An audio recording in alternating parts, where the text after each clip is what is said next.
You know, there's a lot of things in life that happen that just seem incredibly unfair. But you know what's worse? When we don't have the courage to point it out. Now, what the hell am I talking about? You're about to find out on the latest edition of the Stephen A. Smith Show, live from my new digs. I always say live, because I'm a live brother.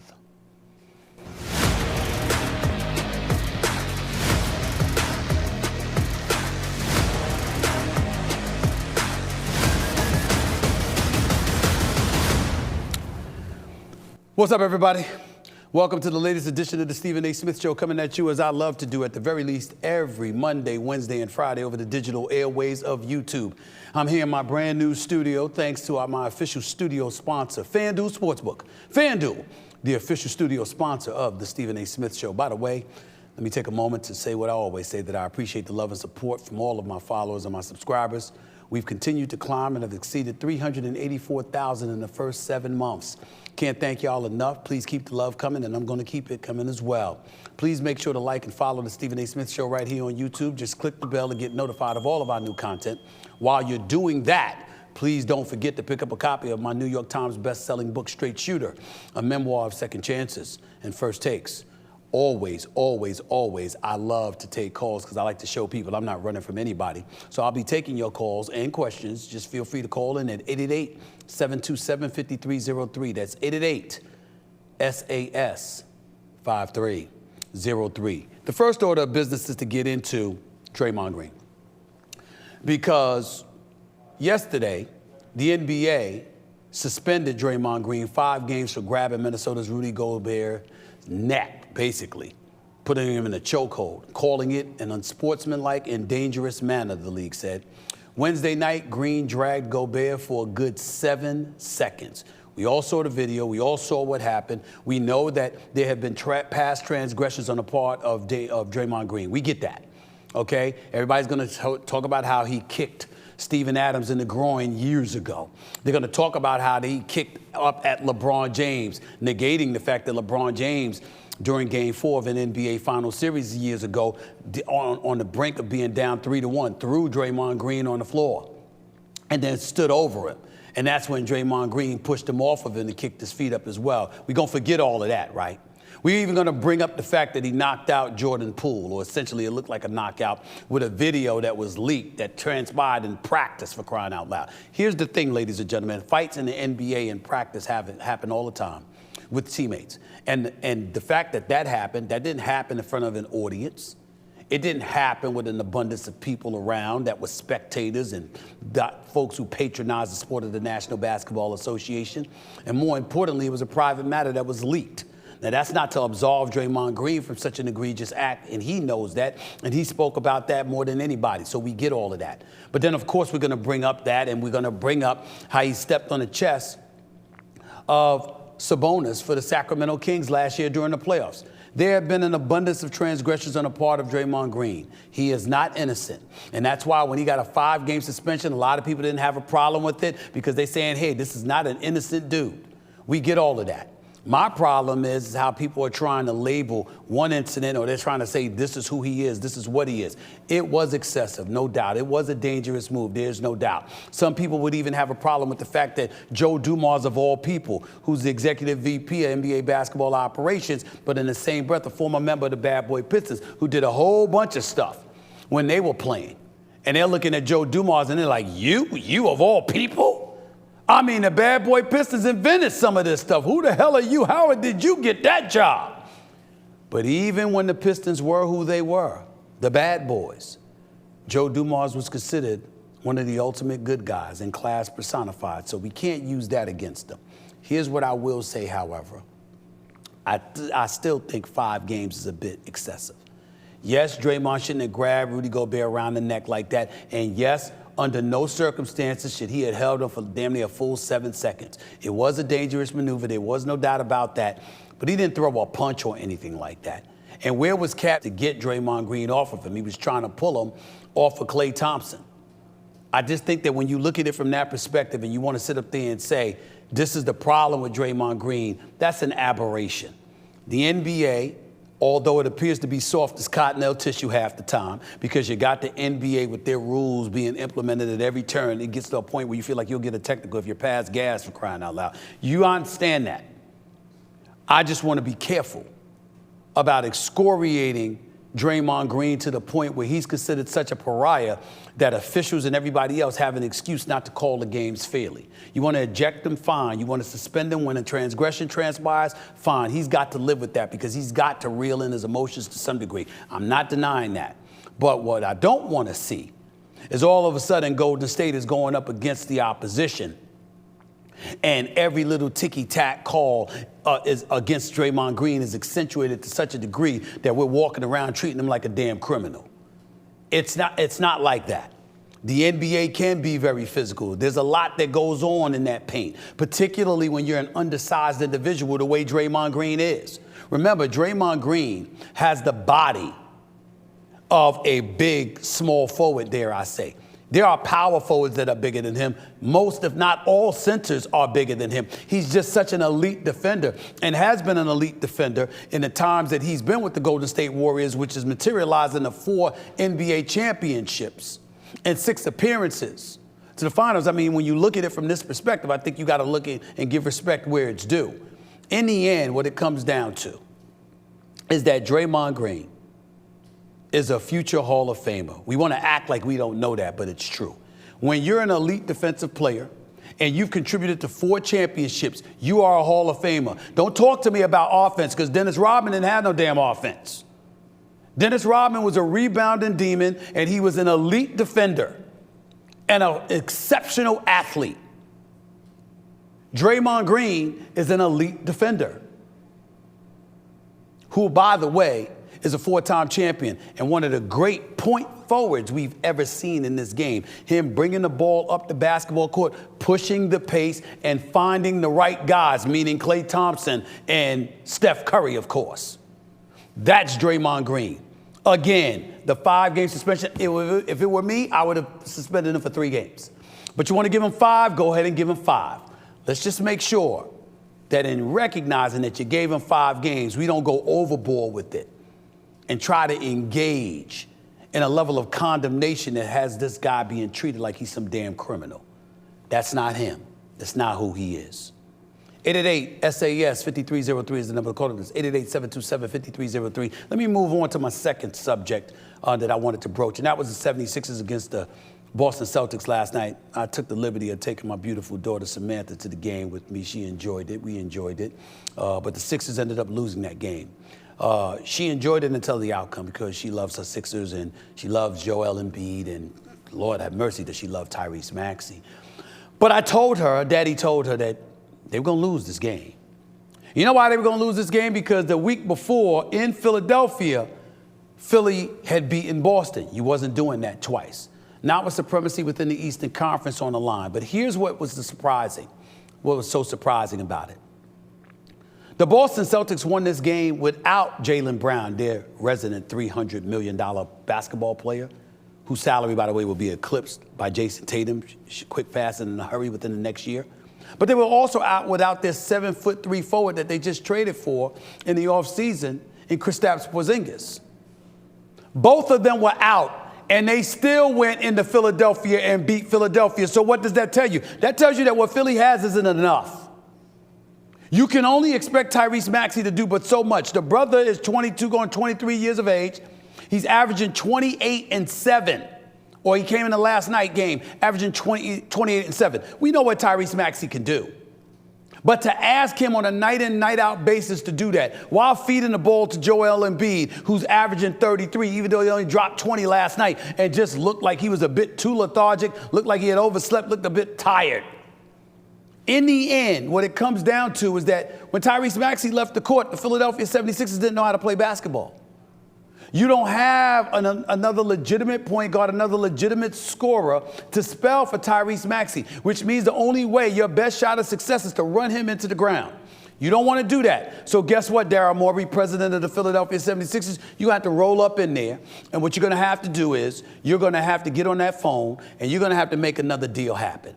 You're going to have to get your hands, if not a quintessential point guard, to be that floor general for you. You're going to have to get another scorer to take some of the pressure off of Tyrese Maxey. And I would say the latter is the direction you should go in.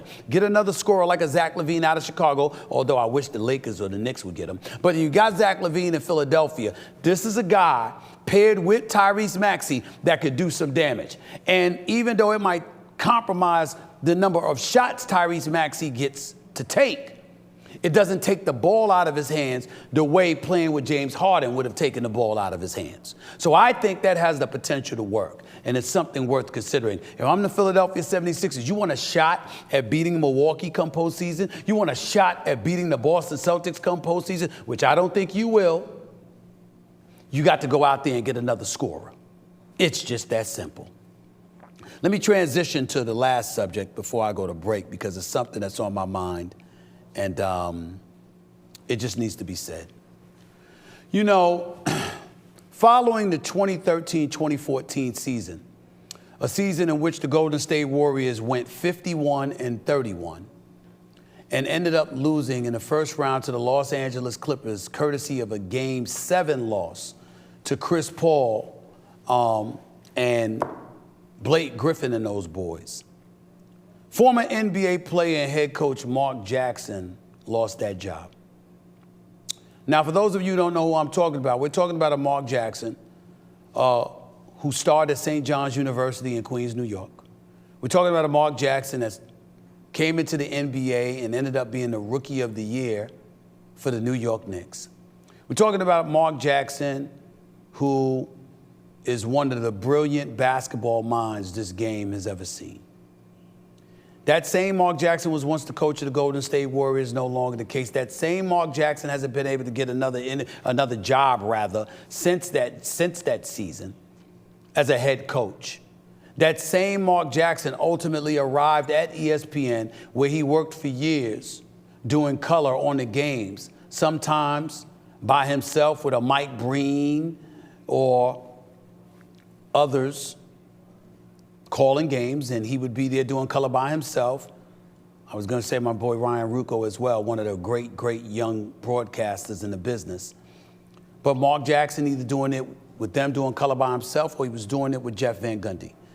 And just recently, this past offseason, ESPN and ABC decided to go in a different direction when an inordinate amount of cuts took place and people were laid off. He was one of those casualties. Well, he's made news for another reason, because Mark Jackson was supposed to be calling games, that is, for the MSG networks, but it didn't happen. It was planned for Jackson to help fill in for Walt Clyde Frazier when he had nights off. And because that didn't transpire as people expected, there were numerous reports out that Mark Jackson had been fired. He had accepted the job. He was going to be calling games for the New York Knicks. And then all of a sudden, something must have happened. So Mark Jackson is not going to be calling games in place of Walt Clyde Frazier on the New York Knicks. Well, that's according to reports. That's according to reporters and news publications. I'd rather hear from Mark Jackson himself. And so should you.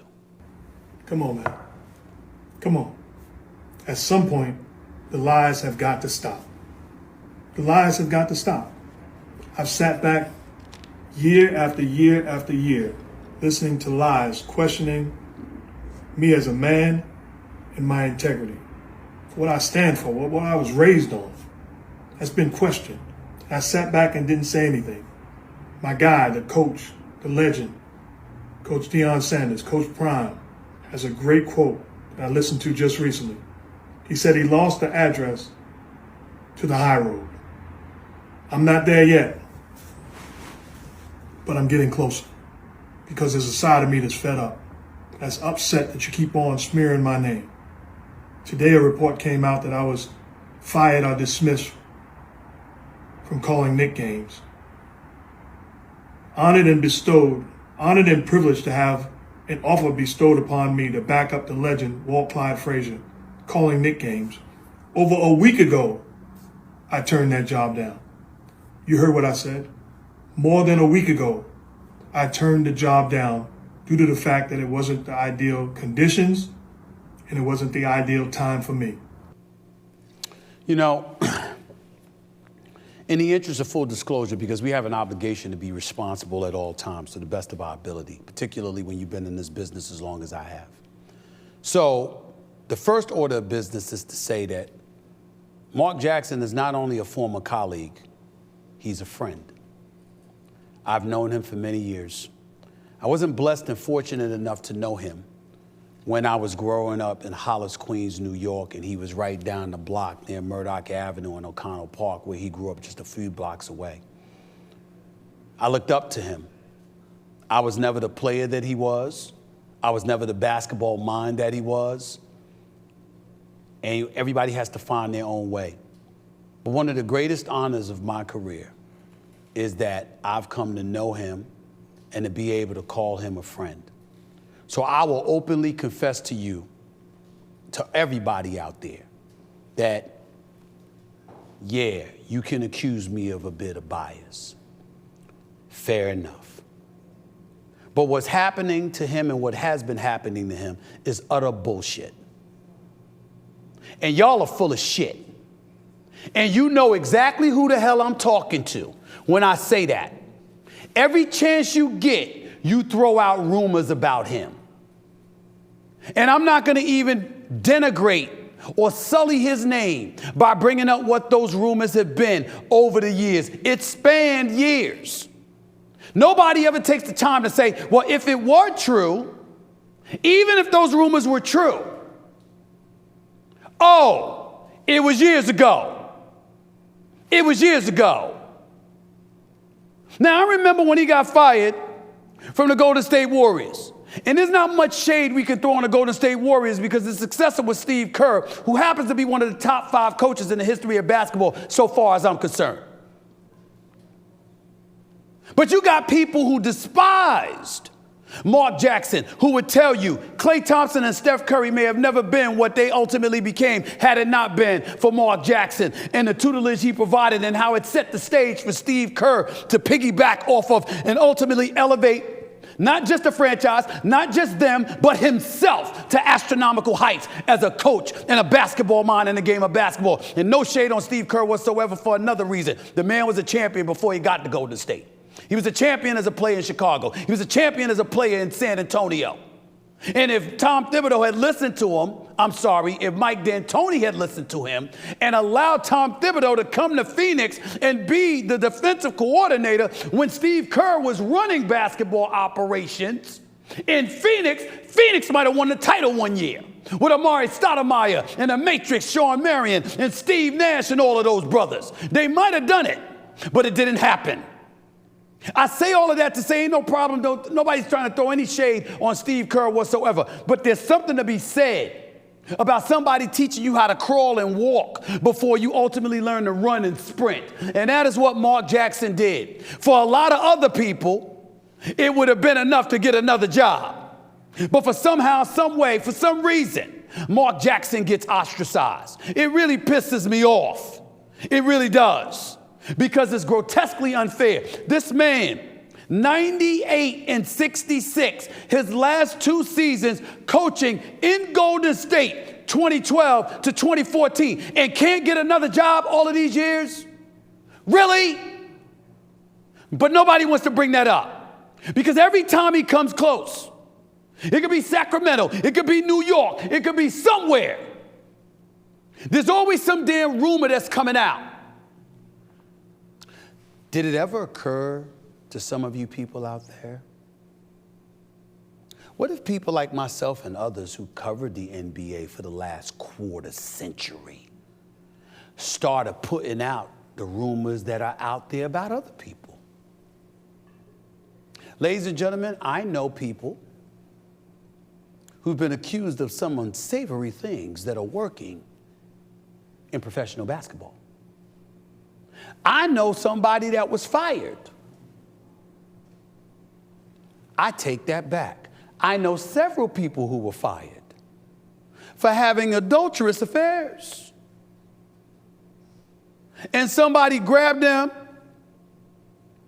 and gives them life and ultimately elevate them. I know people that are working in professional sports right now that have been accused of some of the most egregious things that were unlawful, that harmed other human beings. And they've been on camera talking to y'all, and y'all have no idea about them, but we do. By we, I mean those of us who cover the league. I'm getting sick and damn tired.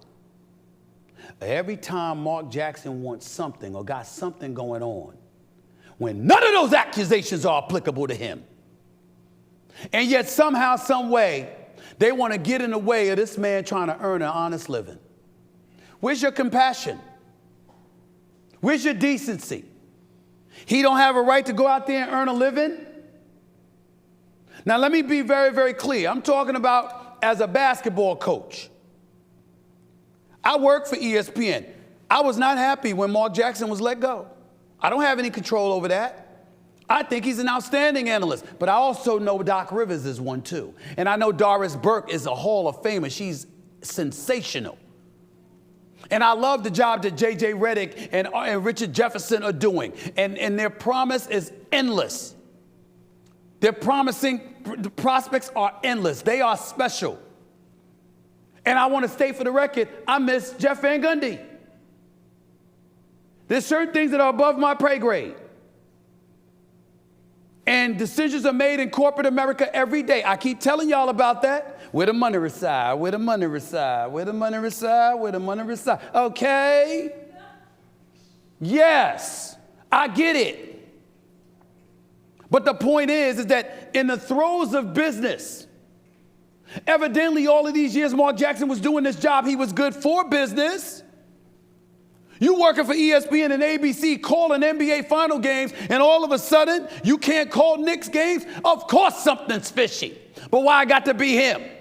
We all talk about James Dolan. That's his franchise. We are talking about Leon Rose, who's the president of the franchise. That's his franchise. We are talking about Tom Thibodeau, the coach, who every year feels like a hot seat to him. We are talking about that. Stephen A. Smith would not be saying anything if I looked around and I saw that this happens to everybody. Because fair is fair. But we know that ain't true. It's happening to him. Now, I know some of you saying, where he going with this? Oh, is he going to bring up race? No, because I don't have to. Like I said, it ain't happening to anybody else. Why it's happening to him? You literally got people trying to keep this man from being employed, lying on him at every turn, embellishing stories, or even if they're telling the truth about some things, stuff from years ago, like they can move on from their past, but he can't. Y'all are full of shit. And your day's gonna come. Because a lot of people may not know who you are, but I do. Remember that. Remember that. Time to go to break. When we come back, I'll speak to the WBC super middleweight champion of the world, the one and only David Benavidez, on his fight upcoming against Demetrius Andrade. Stick around. Don't touch that dial. You're watching the Stephen A. Smith Show right here over the digital airwaves of YouTube. Back with more in a minute. Score this NFL season with FanDuel, America's #1 sportsbook. Right now, new customers get $150 in bonus bets with any winning $5 money line bet. That's $150 if your team wins. And who wouldn't want a little something extra to celebrate if the team you're rooting for is victorious, you know? And even though we're well into the season, it's not too late to get started. In fact, there's no better time to get in on the action than now. We've seen the early season trends. We know what we're dealing with, and hopefully our bets follow suit. And this app is so easy easy to use. My friends love FanDuel. They bet spreads, props, totals, all the action they want on the game, and they're able to do so through FanDuel. So visit FanDuel.com/SAS and kick off the NFL season. FanDuel, official partner of the NFL. Must be 21 plus and present in select states. FanDuel is offering online sports wagering in Kansas under an agreement with Kansas Star Casino, LLC. First online real money wager only. $10 first deposit required. Bonus issued is non-withdrawable bonus bets that expire 7 days after receipt. Restrictions apply. See terms at sportsbook.fanduel.com. Gambling problem? Call 1-800-GAMBLER or visit fanduel.com/RG in Colorado, Iowa, Michigan, New Jersey, Ohio, Pennsylvania, Illinois, Tennessee, and Virginia. Call 1-800-NEXT-STEP or text NEXT-STEP to 53342 in Arizona. 1-888-789-7777 or visit ccpg.org/chat in Connecticut. 1-800-9-WITH-IT in Indiana. 1-800-522-4700 or visit ksgamblinghelp.com in Kansas. 1-877-770-STOP in Louisiana. Visit mdgamblinghelp.org in Maryland. Visit 1-800-GAMBLER.net in West Virginia or call 1-800-522-4700 in Wyoming. Hope is here. Visit gamblinghelplinema.org or call 800-327-5050 for 24/7 support in Massachusetts or call 1-877-8-HOPE-NY or text HOPE-NY in New York. My guest today is a two-time WBC super middleweight champion who's racked up an impressive 27 wins, 0 defeats, by the way, with 24 of his wins coming by way of knockout. He'll try to add one more to that total when he takes on Demetrius Andrade on November 25th in Las Vegas. Please welcome the man Mike Tyson, labeled the Mexican monster himself, the one and only David Benavidez. What's going on, man? How are you, man? How's everything? Going good. First of all, I just want to give a thanks to you guys for inviting me on the show. And I feel really good, man. We're 2 weeks out from the fight, and we're 100% ready to go November 25th. Well, you know I'm a big fan of yours. You know, no question about that. You're something special. This fight with Andrade, why? Why him? You know, the fight that we're trying to get was with Canelo Alvarez. Is a fight that I rightfully earned. I'm the #1 contender for the WBC belt. He didn't want to give me the fight, so now we look for the next best thing, and that's Demetrius Andrade. He's a fighter that's been dug by a lot of fighters, and a fighter that's really good. But these are the type of fights I want. He's the best in the division, so now it's time to take him out. You know, when he talks, and first of all, he can fight. Make no mistake about it. He's 32-0. He's undefeated as well with 19 KOs. Doesn't have your knockout power, but he's a very, very skilled southpaw. When you're going against him, talk to me about what your game plan needs to be against him that would be different, say, what you did against Caleb Plant or anybody else. How does Andrade, what kind of problems does he pose for somebody like yourself, potentially? To be honest with you, I think it's the same game plan as Caleb Plant. You know, it's another boxer, another fighter, the slick fighter that moves around. So I got to cut the distance, go in there, and, you know, make it really uncomfortable for him on the inside.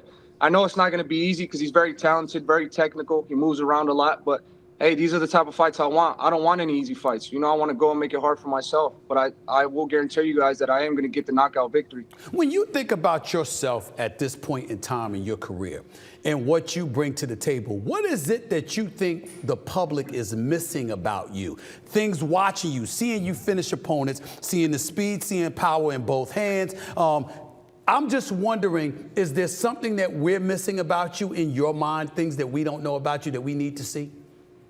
You know, there's still a lot of things that I'm working on, and then things that I want to show to the fans that I'm capable of. Is just putting everything on the line. You know, the fans know that I'm a power puncher, throws a lot of punches and bunches, and I like to go in there and get the knockouts. So, I mean, I just want to keep giving the fans what they want to see, and I want to keep proving to the world that I am the best super middleweight on this planet. I have never seen you hurt, bro. I'm trying to figure out, because I watch your fights. I make sure to watch you when you're fighting. I don't even recall seeing you hurt. When's the last time you've been hurt in the boxing ring? Seriously. Never, and you never will see me hurt either. That's why I work extremely hard. I got 3 months into this training camp.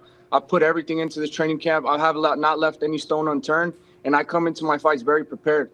So that's why the whole super middleweight division should be scared. You know, I'm not going to take no for an answer, and I'm going to clear this whole division out. What was it like for you watching Canelo Alvarez fight against the smaller Jamal Charlo? I mean, he moved up 2 weight classes to fight Saul Canelo Alvarez, And I gave him a lot of points for bravery because I'm like, we talking about Canelo Alvarez here. But I was upset that the fight took place because, first of all, his brother obviously was having some personal issues he has to deal with. But he's the natural fighter at 168. He wasn't prepared for that fight. So the brother moved up. Obviously, he said he had targeted it all along. He was supposed to be the guy, but went up 2 weight classes to fight Canelo. But I thought that Canelo should have been fighting you. What was it like for you as somebody who's the #1 contender that obviously is in line to fight Canelo, to see Canelo take that fight against an opponent 2 divisions smaller than him? I don't want to disrespect Charlo at all. He took the chance. He went up 2 weight classes and he didn't look good. Canelo Alvarez, in my opinion, he didn't look good. It was a boring fight. There was only a little bit punches thrown. And what the fans really want to see is Canelo Alvarez versus a real super middleweight. I'm the strongest, I'm the fastest, I'm the best in this division. So let's get the people what they want to see. What are we waiting for? Why do you think he's waiting so long to fight you? Because he knows that once he steps in the ring with me, all his belts are going to leave with me. I'm not leaving that building without all those belts, and I will be victorious when that fight happens. And I'm wondering, listen, like Mike Tyson calls you the Mexican monster. Obviously, you know what, you got those Latino roots and what have you. I'm wondering why the folks in Mexico and beyond haven't demanded that Canelo ultimately fight you, that they've let him get away with waiting so long to get you in the ring. I'm speculating, I don't know. But I'm wondering how you feel along those lines, about how long he's waited to get you in the ring. Why is that? To be honest with you, I feel like he knows that I'm the biggest threat that he's ever faced. And that's why he's just letting it prolong for as long as he can. The fans and the fight legends are already calling for this fight. But I think Canelo thinks that he's going to wait me out. But that's going to be even more dangerous for him because I'm getting more experience. I'm getting more comfortable, in the spotlight. And I'm ready to go. I'm hungry. I want this. I really want all those belts. And I really want to prove to the world that I am the best. How do you label Andrade against the regular competition that you faced against in your career? What do you make of him and what he brings to the table compared to the previous opponents you faced in your career? Oh, Andre, without a doubt, he's the best opponent I've ever faced. He's an Olympian. He's a 2-time world champion, 2 different weight classes. So we prepare very well for him. I know he has a lot of tricks up his sleeve, but I have a lot of tricks up my sleeve too. But hey, let's go to war November 25th, and I will come out victorious. One of the things that I remember, and there's a basketball player by the name of Kevin Durant. You might have heard of him. He's a superstar in the National Basketball Association. And he was talking to the public and saying, some of y'all don't get it. We actually work harder and go at each other harder when we're friends as opposed to enemies. When I saw you and Caleb Plant, basically promoting your fight before you ultimately beat him, I remember I said to myself, there's a lot of animosity there. You don't like this dude. And in boxing especially, I think the more you dislike an opponent, the better the fight's going to be, the more you desperately want to go after them. Is that a wrong thinking on my part, or is that something that you genuinely believe? No, yeah, definitely. I think that once there's more animosity, it gives more of a show, more of a spectacle, because you could see it at the press conference and stuff. But for this fight, I feel like we've shown that the people that we're gentlemen, that we could conduct ourselves as professionals. Yeah. But the game plan is still the same. I must go in there, try to take his head off every single round. And now that I don't have to deal with that beef outside the ring, I can focus 100% on boxing and in this fight, and I'm gonna go do my job to perfection November 25th. If you beat Andrade, when you beat Andrade, because I think you'll beat him. I respect the hell out of his skills or whatever, but I definitely have you winning this fight. Where do you go from here if Canelo Alvarez will not give you a fight? My plan is, like I said, to be the best in the world at this division. And if he doesn't want to fight me, I'll fight whoever in this division. But I'm also interested to go up to 175 and fight Beagle. I think that's a fight that could be made. I know Beagle really well. I sparred him in the past. So I think that's a fight that could be made in the future. But like I said, we're going to keep putting pressure on the WBC. They said, that they're going to make this fight versus me and Canelo happen after this, after the winner of Demetrius Andre and David Benavidez. That's going to be the real mandatory for Canelo. And I put all the work in, and so let's go and get this fight right after. Canelo has moved up and down. You're talking about 168 and potentially moving to 175. You ever thought about moving down a little bit at 160 or at a catch weight of 165 to fight some of those other opponents in the middleweight division? Have you thought about that? No, to be honest with you, I'm just I won't go down past 68. I think I'll just go up 168. And since me, I'm a big frame. I'm getting older too, so it's not as easy to make 168 anymore, so I could only imagine making 160 or catch weight. So we're just going to stay at 168 or go to 175. Your prediction for this fight is what? I'm going to go out there, I'm going to knock out Demetrius Andre. You know, a lot of people say I can't do it. A lot of people say I have too much flaws, but hey, I always find a way to win this fight, and I look impressive all the time. So I want to shut all my haters up. I want to shut all the critics up, and that's exactly what I'm going to do November 25th. WBC super welterweight champion, super middleweight champion of the world, the one and only David Benavidez, right here with Stephen A. Smith on the Stephen A. Smith Show. I appreciate you, my man. Thank you so much for being on the show. Good luck. Thank you, brother. I appreciate you guys. No doubt. We all know how much of a hassle buying a car can be. You spend so much time driving around trying to find the perfect car, negotiating over the price, and worrying about the quality of the vehicle. But not anymore, thanks to Vroom. Vroom is the better way to buy and sell used cars. When you go to Vroom.com, you can shop thousands of cars right from your phone. They have all the popular makes and models and no haggle pricing, so you know you're getting a good deal. Best of all, they'll deliver your new ride directly to you. Vroom stands by its vehicles, too. Every car and truck from Vroom goes through a thorough inspection and reconditioning process and comes with a 90-day limited warranty. On top of that, you have 7 days or 250 miles, whichever comes first, to make sure it's the car for you. And if you don't love it, you can return it. You can also sell or trade in your current car on Vroom, and they'll pick it up for free. Just answer a few questions about your car on the Vroom website, and you'll get an offer in as little as 2 minutes. You have no obligation to sell, so there's nothing to lose. So whether it's buying your next car, selling or trading in your current one, Vroom has you covered. So start shopping today at Vroom.com. That's Vroom.com. Very few basketball teams, football teams, any teams have been successful because of just one person.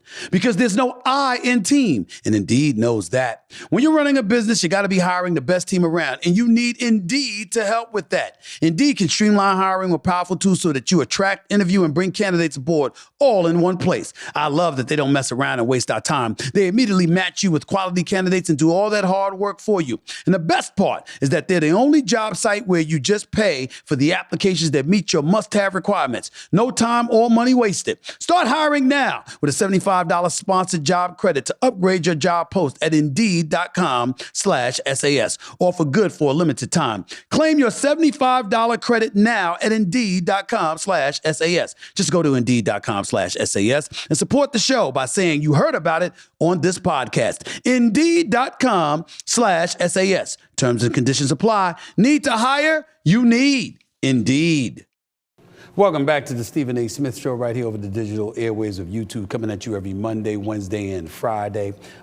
As always, as I tell you at the end of every show, I'll be taking your phone calls because I don't run from anybody. So the number to call up is 888-727-5303. That's 888-SAS-5303. You know, I need to get up, partially because I have a studio that I love, by the way. Partially because I have a suit I think I look pretty fly in. But another reason would be because I got a few things on my mind today, because I didn't want to just sit down and talk about the next subject that I'm about to broach. Now, for those of you who don't know me and you've been listening to me for years, you know one of my favorite sayings is stay off the weed.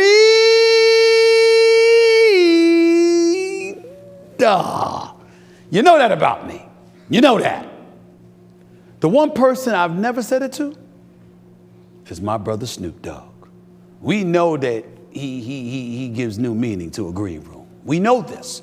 We know his history. We know his reputation. We know that this brother puff and pass with the best of them. We get all that. And I know a lot of love for my brother. This is my dog, the one and only Snoop Dogg. Well, he's 52 years old. And I guess Father Time has kicked in to some degree. I don't know. I just saw the report and I was stunned, I was shocked, and all of this other stuff. I was shocked.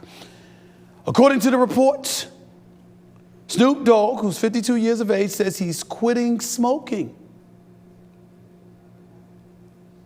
I paused for a reason because I was damn near about to have a heart attack by saying those things. I never thought I would hear that in life, but it's true. Now, mind you, this is after it was once claimed he had about 75 to 100 joints rolled for him every 24 hours. So you can imagine my shock, my surprise when I heard this news. The first thing I did in all seriousness was pick up the phone and call him. because I'm worried.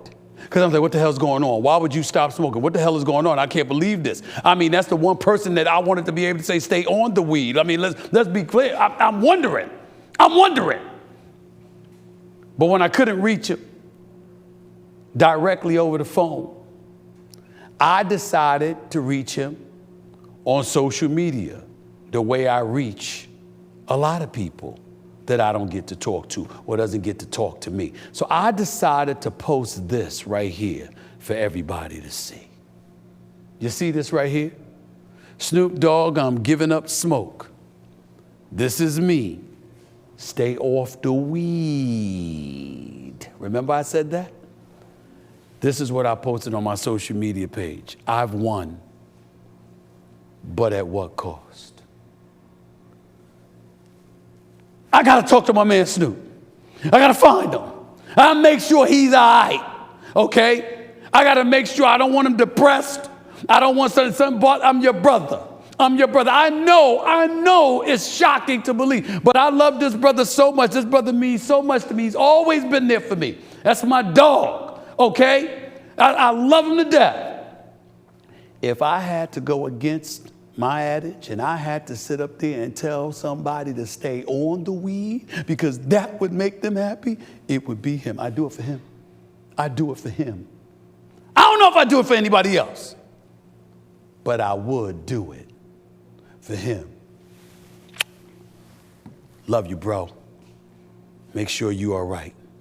After much consideration and conversation with my family, I've decided to give up the smoke. Much consideration and conversation with the family is telling you to give up the smoke after all of these years. He is a granddaddy now. And he did say he wants to be around for his grandchildren.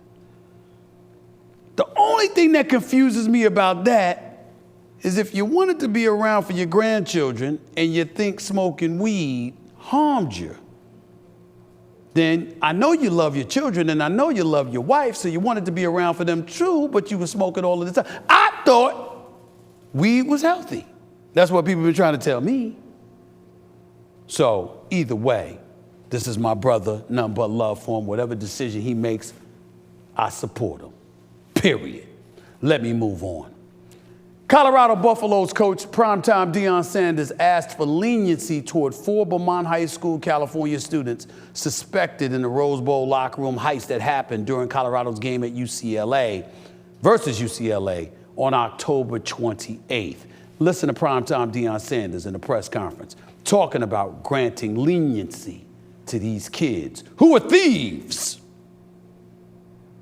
So let's make sure that those kids atone for what transpired, if it's community service, whatever it is, but they don't lose an opportunity to change their lives. They're kids. They made a stupid, dumb, idiotic mistake. Guess what? When I was 7 and 18, so did I. There you have it. You know, Deion Sanders brings up a very, very big point that all of us should pay attention to.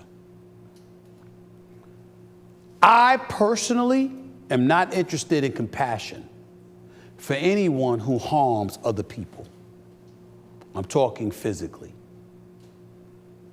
You're a violent criminal, no compassion for somebody like that. Do what you got to do with them.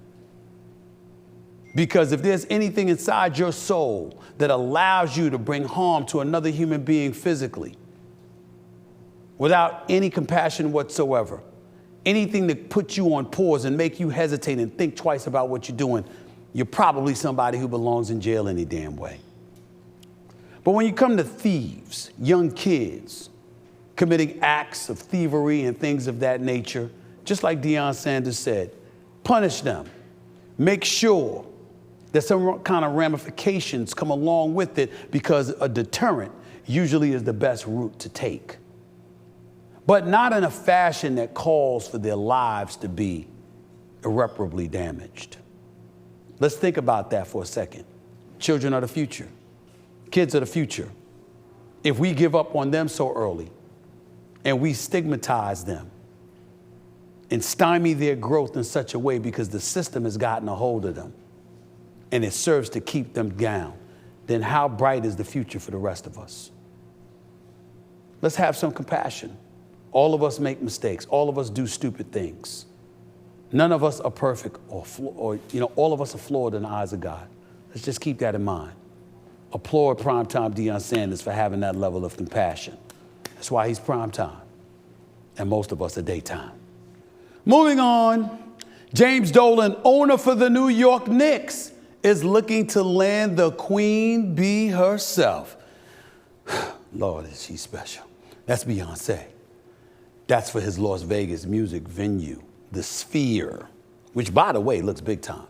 Dolan's been speaking with Beyonce's team about the pop superstar taking up residency at his state-of-the-art arena after U2's epic run ends early next year. Sources close to the situation say the single ladies, singer's husband Jay-Z has toured the $2.3 billion venue. But Beyonce's team is asking for about $10 million to produce the Divas high-tech stage show. YouTube opened the 20,000-seat Sphere and concludes its 36-show residency in February. Beyonce finished her Renaissance World Tour last month and has no shows scheduled for next year. Here's what I want to say. James Dolan, for once, your damn behind done did something right. Personally speaking, if I'm Beyonce, she's worth about double that. So if I were her, I'd push for $20 million. And you're a billionaire, so stop being so damn cheap. Okay? You've been paying people for years that ain't produced a damn thing for you. I know this because I've been a lifelong Knicks fan. So you certainly could pay Beyonce. Give her all the money she wants. If she wants $20 million, give it to her. Because let me tell you something right now. Knowing she's there, just knowing she's there, is going to attract people. People going to want to come to the damn Sphere even when she ain't performing, just to hope to run into her. Okay? Because that's how she's Beyonce. She's Beyonce, okay? It's that simple. She's worth more than $10 million for the residency. I'd say 20 myself. That's just me, okay? I'm going to move on to one last item before I go and take your phone calls, okay? And that's Kelly Oubre of the Philadelphia 76ers. That's a subject that we need to tackle right now. It's necessary. He's a guard for his small forward, swing guard, small forward for the Philadelphia 76ers. He was hit by a car last Saturday in the Center City section of Philadelphia. Oubre told investigators he was walking alone when he was clipped by the driver's side mirror of a silver car around 7:20 p.m.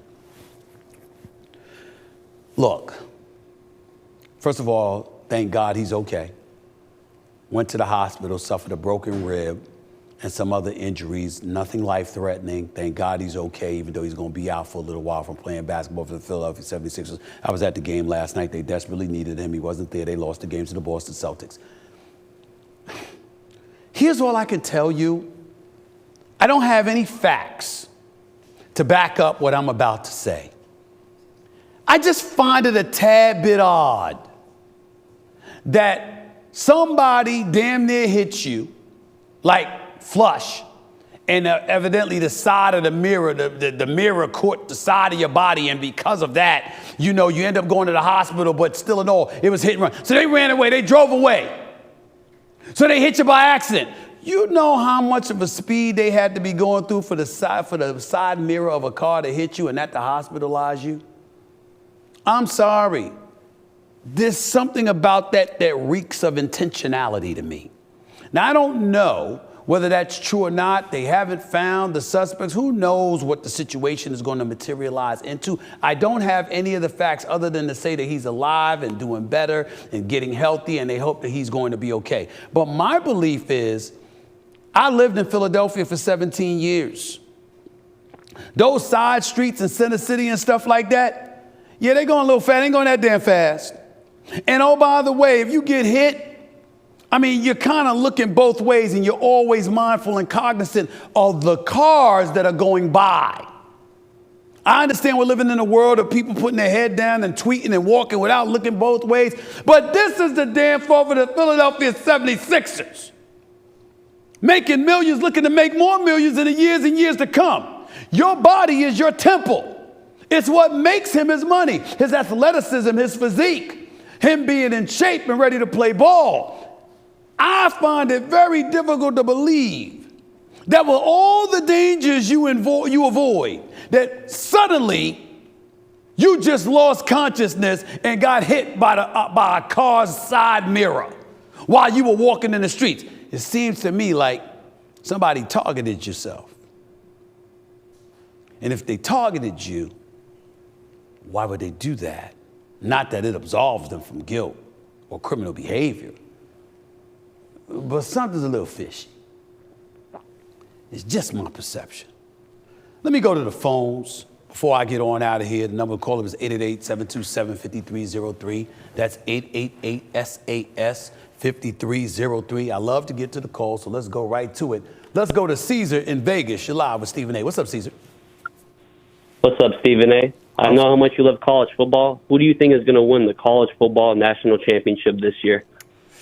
You know what? It's hard to bet against Georgia. I haven't seen much to impress me about Georgia. Michigan's got the top defense in the nation. Ohio State's got some boys that could play. No doubt about that. We're looking at that. I would love to see Florida State because I love their passing game, particularly with their two receivers led by Keon Johnson. That would be me. But it's hard for me to bet against the reigning, defending two-time national champions until I see somebody knock them off. And I haven't seen that yet. I appreciate the call, though, man. Thank you. Let's go to Daniel. You're live with Stephen A. What's up, Daniel, in St. Louis?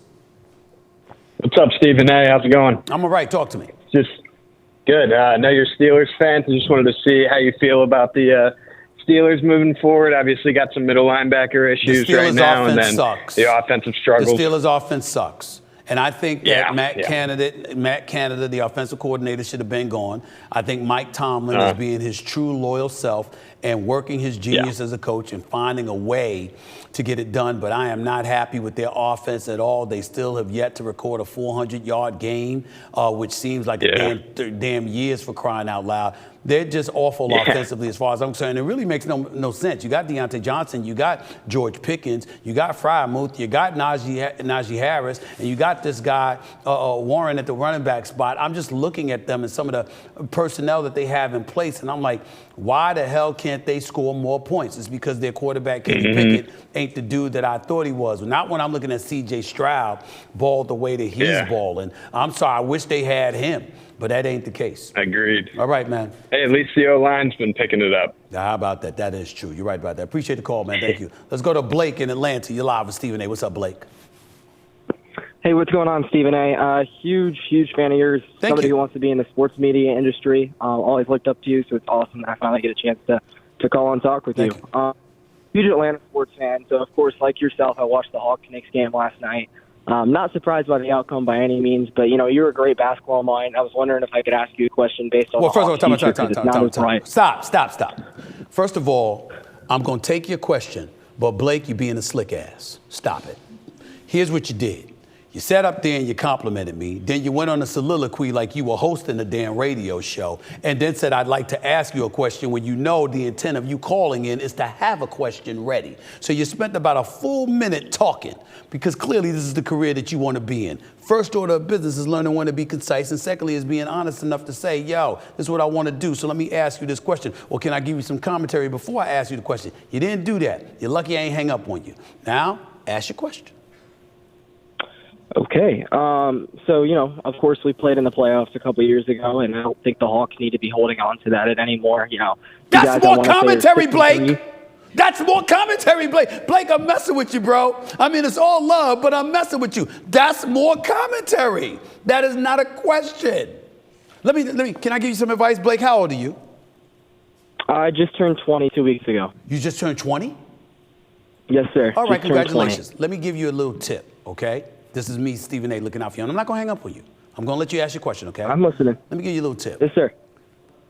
If you went up to a potential employer, right, and you wanted 2 minutes of his time, you know what the best thing you could do is take 2 minutes. To shut up and listen. No, to take the 2 minutes. Because if you take more than that, if you take significantly more than that, then you've proven to be a liar.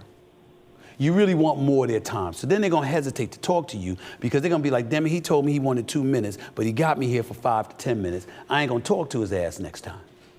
So when you say you want to talk to somebody for a minute, you got to get to it. And not only that, you want to be in this business, you got to know when to be concise. Okay? You're 20 years old. Sir. You're wet behind the ears, breath smelling like Similac. I get it. So I forgive you. Ask the question. No more commentary. What's the question? What do the Hawks need to do to fix the future that was once so bright a couple of years ago? Because now we're stuck in the mud. Appreciate that call. It's hard. Trae Young is a bad brother. He can play, but he's a volume shooter. Wasn't shooting with a degree of accuracy last year. I'm still not sold on whether or not the combination of him and DeJounte Murray would work. I love the fact that they didn't move off of John Collins. I get that. I like Quinn Snyder, and I respect him as a coach, but I don't know if he's the right coach for the job. And here's the amazing thing. Everybody lives in Atlanta in the offseason. That's one of the places everybody wants to make sure they have a spot in. But somehow, some way, nobody's ever anxious to go and play for them. Now, I will tell you this. They got an arena, okay? Mm-hmm. And everything I hear about the arena, it's a straight party. Oh, ain't nothing to do but party. But party at that arena the Atlanta Hawks are playing in. The problem is, how supportive are they being of the team, or are they in the back rooms partying and getting their groove on while the game is being played? That might play a role in helping you recruit better players, too. Just something to think about. I appreciate the call, though, man. Thank you. Vincent in Los Angeles, you're live with Stephen A. Talk to me, Vince. Stephen A., greetings, man. LA. Greetings. How you doing, bro? In-N-Out Burger waiting for you, bro. All right, I'm good. Talk to me. The Chargers. Damn. Give me some names. I don't have next year.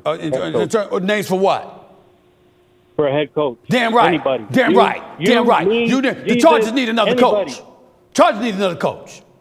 You can't have Justin Herbert having his years wasted with that. First of all, Kellen Moore is making a decent case to be the next head coach because he's the offensive coordinator now, and the offense has been pretty impressive. It's had its doldrums from time to time, but for the most part, he's done his job there. Kellen Moore would be one. I think Sean Payton made a mistake. I'm going to tell you this, though. Are you ready for this? Are you ready for this, bro? I'm ready. Mm-hmm. I think Bill Belichick should resign as head coach for the New England Patriots. He should ask out and Bill Belichick come and take over the Chargers job. Leave your team intact. Leave your team intact. Or even you could bring Josh McDaniels back as the offensive coordinator if you want to, since he ain't going to get a head coaching job anymore.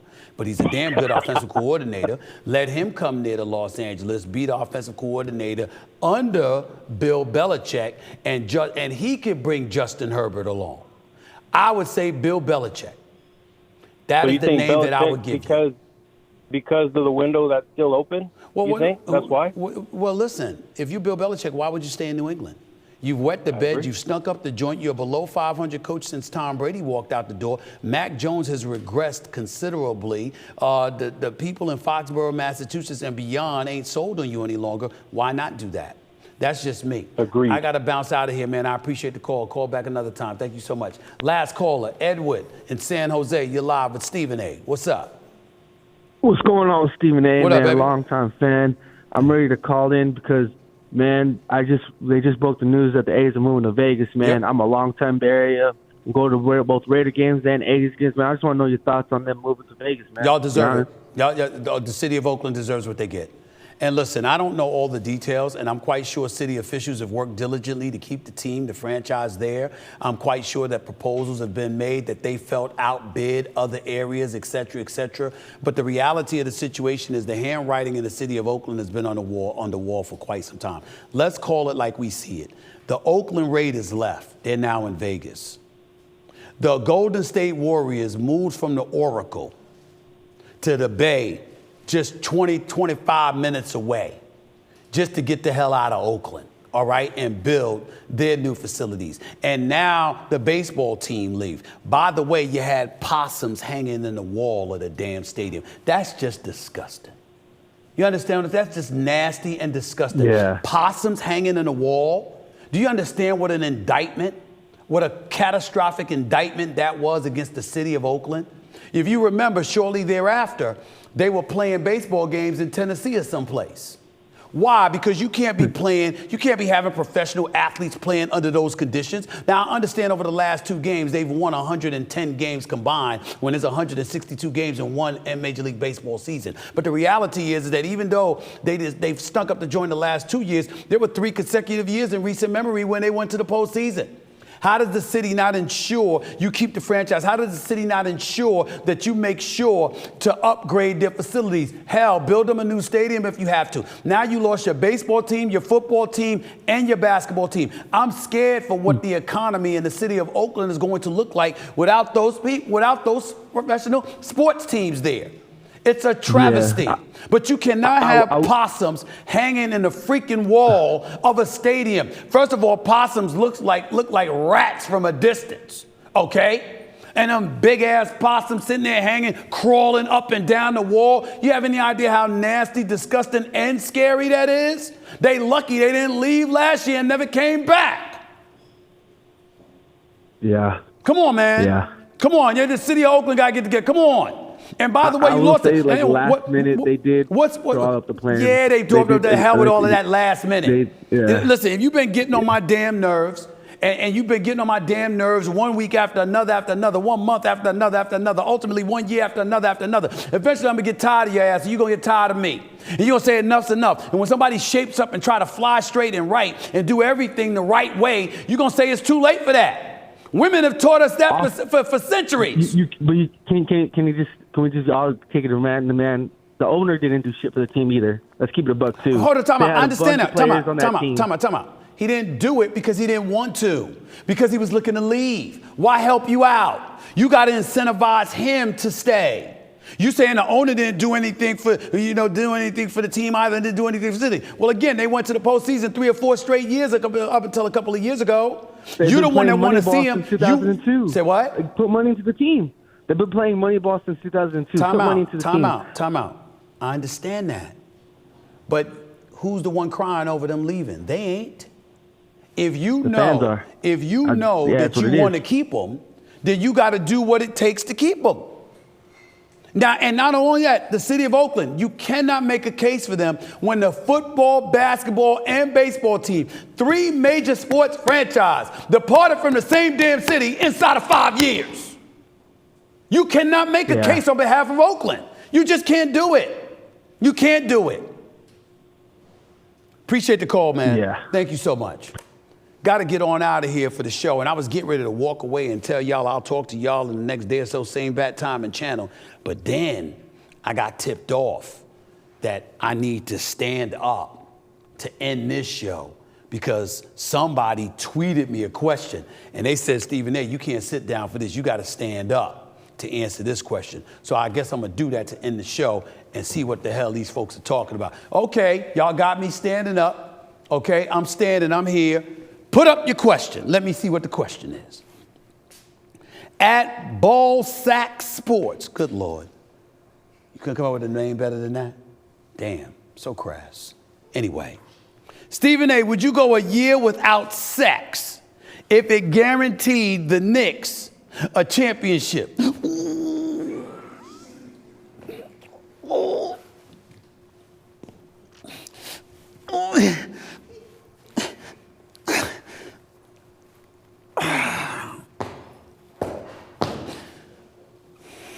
A year without sex?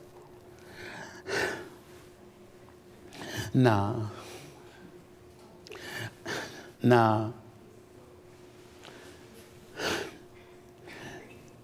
I want the Knicks to win so bad.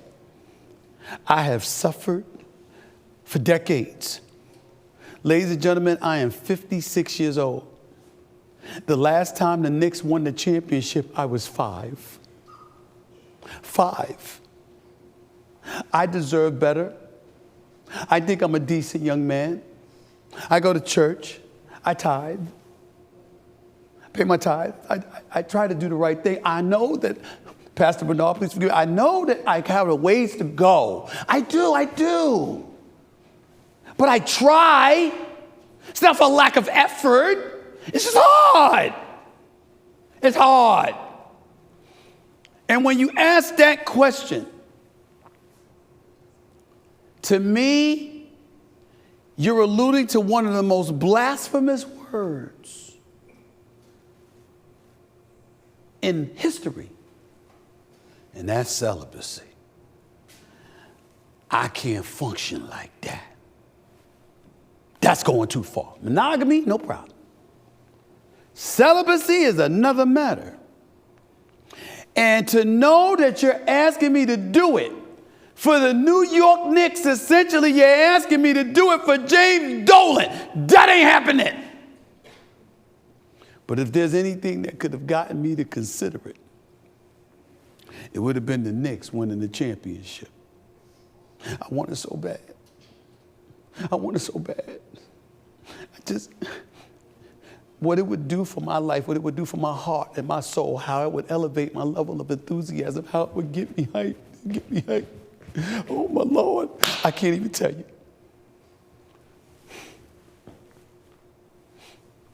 But I love sex. I just do. It's not about having it all the time. It's about knowing I can. See, it's one thing to go a year without. It's another thing to look in advance and say you have to go a year without. You know, it comes and goes and you're happy, you're in the mood, you're out of the mood, you do something, you don't do something, you flow. But you know how we are, especially as men. Women too, by the way. The second you tell us we can't do something is when it's harder not to do it. That's me. Even if it was for a Knicks championship. It's just the truth, y'all. It's just the truth. I'm out of here, but I'll be back soon enough. Stephen A. Smith signing off. Until next time, same bad time, same bad channel. Peace and love. Let me go do what I do.